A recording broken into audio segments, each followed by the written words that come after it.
So let's dive right into it. Literally, one moment that we'll never forget is when Taylor first dived into the stage and it went absolutely viral. The internet went nuts over the videos of Taylor doing a seemingly magical stage dive where she appears to jump headfirst into a pool and swim down the stage. Yeah, she really knows how to put on a show and get the people talking. And speaking of that, another big moment is when Taylor announced Speak Now, Taylor's version, in Nashville. But man, this had Swifties everywhere celebrating, myself included. There had been so much speculation leading up to this moment, with fans picking apart every hidden message that Taylor put in her show for clues on when this big announcement would come, or if it would even come. But thankfully, we got what we wanted. So if you would direct your attention to the back big screen that we have. While on tour, she also announced that another Taylor's version was coming, 1989, and she did it in the most Taylor Swift way by wearing blue versions of each era's costume, which was the color for 1989. Sort of show you something I've been excited to show you. She finally revealed the new cover and release date after singing the bonus track, New Romantics, during the surprise song set. But some of these moments we'll never forget aren't as celebratory. If you recall, Taylor Swift defended a fan from a security guard in Philadelphia while singing Bad Blood, which is shockingly fitting. In the middle of her performance, Taylor called out security saying she's fine, presumably referring to a fan in the crowd. Taylor then shouted she wasn't doing anything and repeatedly yelled, "Hey, stop." She wasn't doing anything. It was equally as impressive as it was noble because she did not miss a beat or a lyric. And can you imagine Taylor Swift yelling at you? Hey, at least it would make for a pretty cool story, kind of like accidentally eating a bug. Yep. That actually happened to T Swift. Poor girl, I think I would cry and leave right then and there. But no, she is a seasoned pro. During her stop in Chicago, Taylor briefly paused for a coughing fit while performing before admitting to the crowd that she had actually swallowed a bug. Of course, she made light of the moment, joking that it was delicious, and then she carried on with the song. As they say, the show must go on.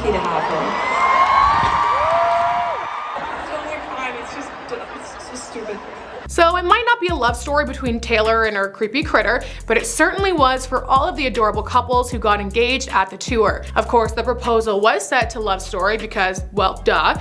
The Eras Tour quickly became a hotspot for proposals, kind of like the one in the Love Story music video. Can you imagine being proposed to like this? I know I would love it, but public proposals aren't for everyone. I'm curious to know your thoughts on this. But regardless, couples have been getting engaged left, right, and center during this tour, and personally, I love to see it. And clearly, Taylor loves the people who work for her. Right after the US leg of her tour came to an end, she reportedly gave some hefty bonuses to those who worked on it. I'm talking over $55 million in the hands of everyone from dancers to truck drivers and more.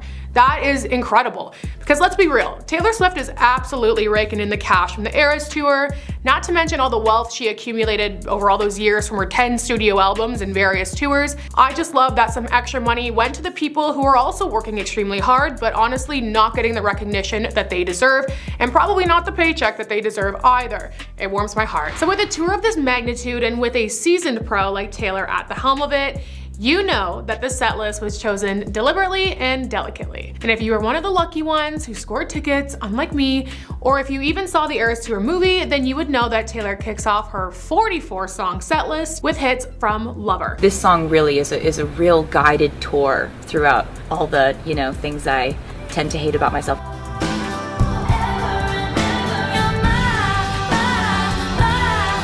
Now fans have been speculating that Taylor made this decision because Lover is the first album that is actually hers legally. Looking at you, Scooter Braun. As we know, there was a massive dispute between the two after he purchased her masters, which is why she's been very busy releasing the Taylor's version of her past albums. Ladies and gentlemen, will you please stand with every guitar string scar on my head? It's also worth pointing out that her Lover Fest tour was canceled in 2021 due to the global health crisis, so it's almost like she's picking up right where she left off. Okay, this one I hope isn't true, but during the show, the Lover house from the iconic music video burns down to the ground during Bad Blood.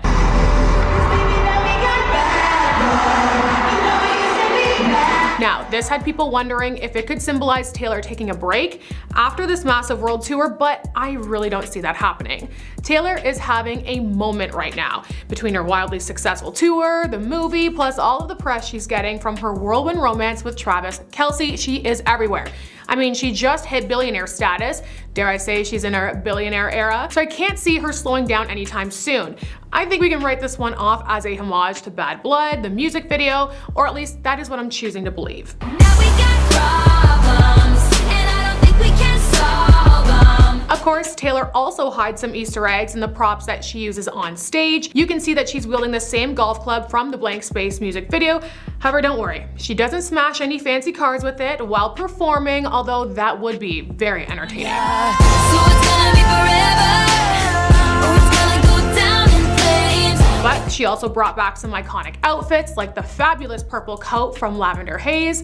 And if you recognize this gold shimmery dress, well, that's because it looks a lot like the one she wore during her Fearless era. Now, if you're thinking that us Swifties read way too much into the Easter eggs, this one will make you think again. Taylor's third studio album, Speak Now, was the one she had yet to release as Taylor's version, and this was due to copyright issues. However, Taylor dropped some major hints that this re-release was coming, and guess what? It did. Earlier in the tour, Enchanted was the only song she performed from Speak Now. Of course, fans thought this was a hint that the re-release was coming because Taylor was giving the other albums enough time in the spotlight, certainly more than just one song. And during the Reputation era set, Taylor is surrounded by dancers dressed as past versions of her, but they're all trapped in glass boxes. The Speak Now version of Taylor is the only one that is not released from its glass box at the end, while the rest of them are.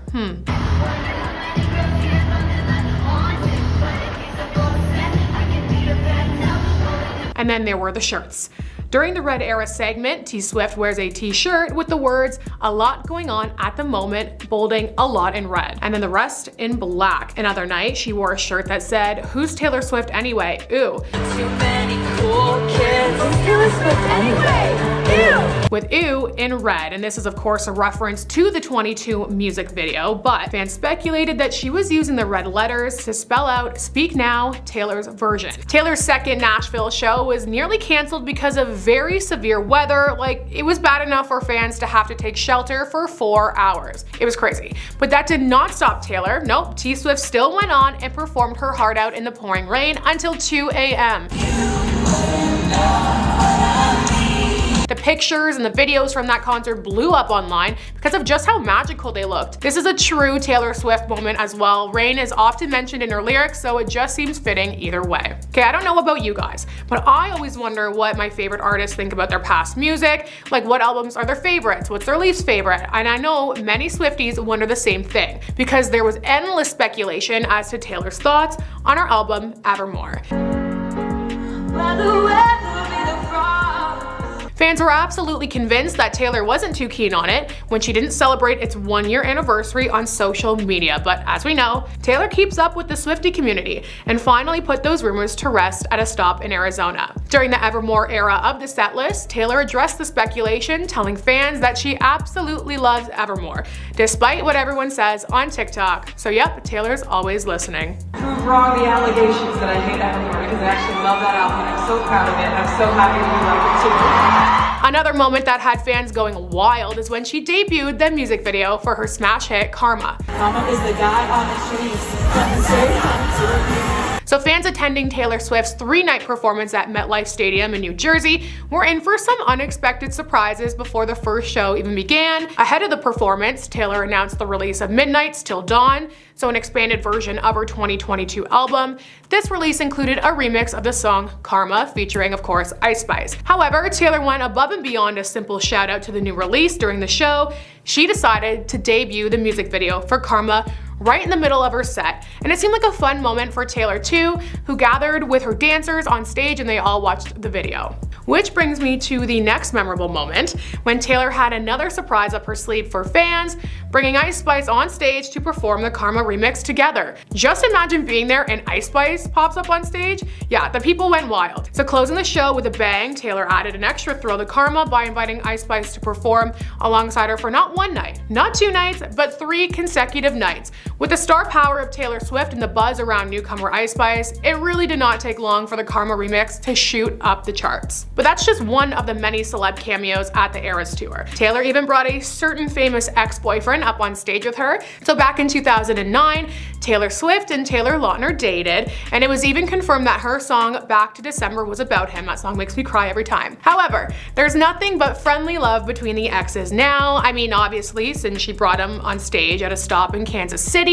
and boy, did he make the most of this moment. Taylor Lautner showed off his skills by doing a backflip, which kind of seems like his signature move at this point, honestly.